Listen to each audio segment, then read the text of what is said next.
information, and it makes me angry or sad is more it that the work of an artist over 30 years, they think that we just pull that out of their ass and that they can copy it, without the artist they can copy it. You mean your show? I do. Yeah. And it is, all the stuff I suffered in my life I put into that show. That show is about my family, my children. And it's just like, wow, it's so huge. It's so huge. It's beyond entitled. But what is their plan? And how are they able to do that? Did you let them? Yeah, I signed off. They asked me to. Why'd you sign off? Because I felt like I would be a huge hypocrite to have talked 30 years or more in my life about labor rights and the rights of working people if I took away those 200 people's jobs. So that's why I did it. I wanted them to work. I know how they had planned on another season, and they probably had already spent the money. Was there any consideration of redemption? Was there any path where they could allow you to apologize or do something that would endear yourself to the people where they would accept your apology? I offered that. I said, let me go on all your ABC shows and explain my tweet and how it was a political and not a racial tweet. And, that was denied me. It's like you can't say anything till you sign off. You can't say anything until you sign off. So they wanted you to sign off the rights, and then they would have you do whatever you wanted to do, go on their interview shows. No, they didn't guarantee that. They didn't guarantee that. So they just wanted you to sign off, and they offered you nothing in return. They offered me some money. But the idea was just to be able to redo the show. Yeah, to take all those years of my ideas and how I thought of 20 years of those situations to come back. It took me 20 years to figure how would these characters, where would they be now? And I did that by living among regular and normal people for 20 years. I never lived behind, racially segregated gates like other stars.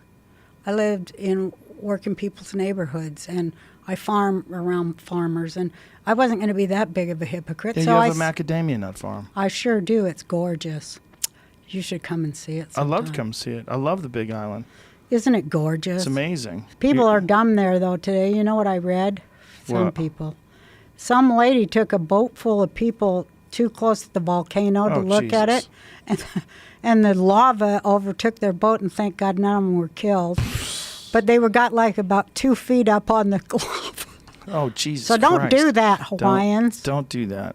Somebody got hit with a they flying got good chunk weed of there. rock. That's probably why. It's pretty good weed. Yeah. They got hit by a flying chunk of rock from the volcano on one of the boats, too. They were having lava tourism, and someone got clipped by a rock. It's so not smart. It's so stupid. It's a dangerous situation. Shouldn't be. Don't go on those tours. Is your area safe? My now? area flooded a bit. I had to replace my roads for about the 10th time in 10 years. I always got to replace my roads. I really got into making roads. That's one thing that I really did enjoy. Yeah. So I'll be headed back there and be making more roads. So I'm excited about it. I can cut a road like nobody's business, Joe. I'm a hell of... I want to write a book. My granny is a scout.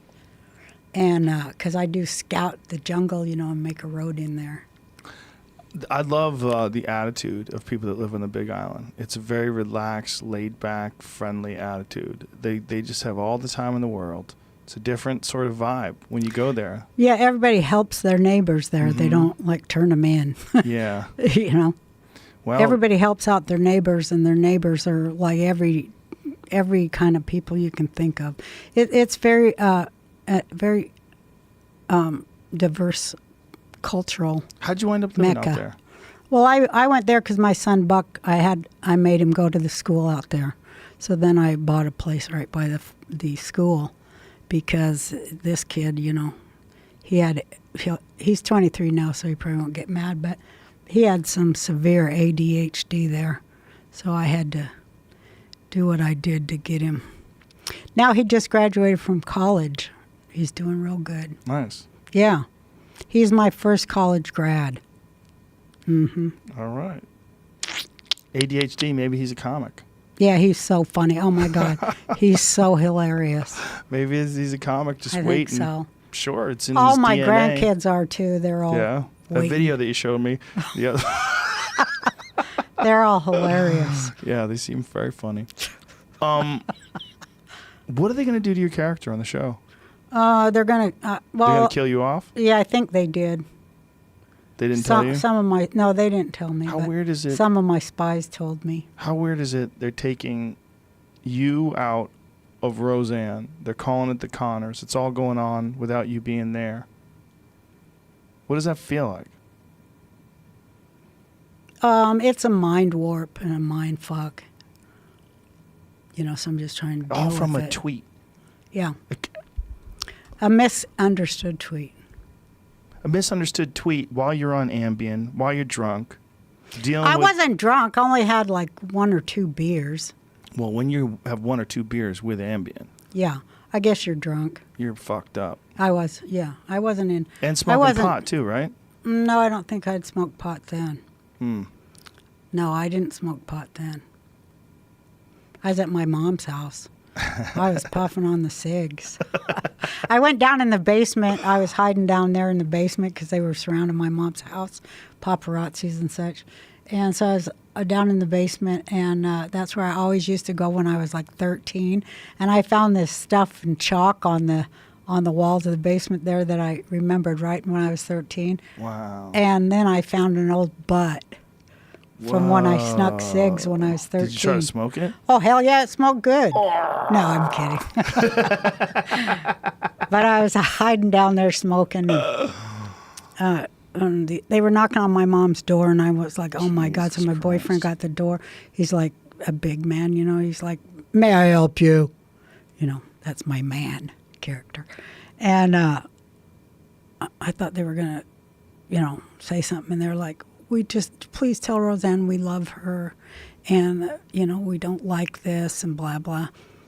And that was happening all the time. And that's when I was like, geez, I've never, ever felt this kind of affection from people in all my career. So it's kind of a cool thing. Well, that's the thing. There's the social media outrage, and then there's the people in real life that feel terrible for you because they feel like you got a raw deal.